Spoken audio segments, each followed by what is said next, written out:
সিলেটের খবর সবাই জানে, রংপুরে তেমন মিডিয়া আসে না। উত্তরবঙ্গের মানুষ না খেয়ে থাকলেও তাদের খোঁজ নেওয়ার মতো কেউ নেই, কারণ এরা হতদরিদ্র। রংপুরে তেমন কোনো কন্টেন্ট ক্রিয়েটরও নেই বা ব্লগারও নেই এখানে যে জনগণের দুঃখের কথা উঁচু করে তুলে ধরবে। নাই কোনো ক্যামেরাম্যান, নাই কোনো কন্টেন্ট ক্রিয়েটর যে ভিডিও করে সামাজিক যোগাযোগের মাধ্যমে আপনাদেরকে জানাবে যে রংপুরেও ভয়াবহ বন্যা, তিস্তা নদীর পানি। তো আজকে আমি আসছি রংপুর জেলার গঙ্গাছড়া উপজেলা 7 নং মর্না ইউনিয়নের ভাঙ্গাগড়ায় আসছি। এইখানে রাস্তা ভেঙে গেছে, অনেক ক্ষয়ক্ষতি হয়েছে, বাড়িও ভেঙে গেছে, অনেক জমি নষ্ট হয়ে গেছে। এই যে আপনারা দেখতেই পাচ্ছেন, এখানে অনেক লোক ভিড় করে আসছে, কারণ তারা দেখতে আসছে অনেক দূর দূরান্ত থেকে। যারা খবর পাইছে আর কি, তারা অনেক দূর থেকে দেখতে আসছে।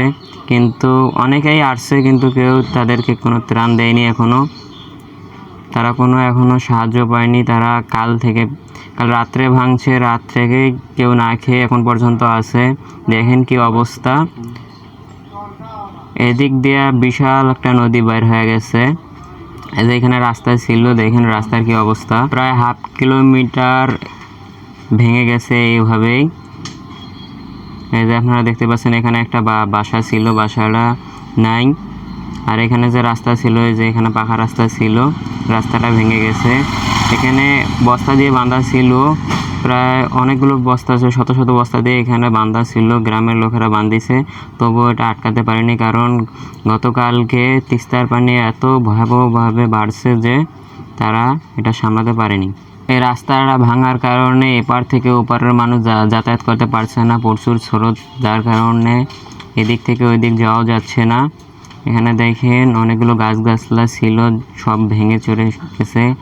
এখানে অনেক ফসল ছিল, ফসলগুলো সব ভেঙে গেছে।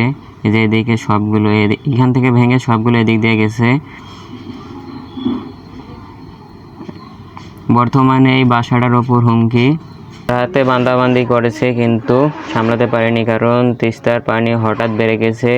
এত দ্রুত বাড়ছে যে তারা এত অল্প সময়ের মধ্যে কী করবে তা বুঝতে পারছিল না। তবুও তারা বস্তা দিয়ে বাঁধার পরেও এই দিকটা ভেঙে গেছে।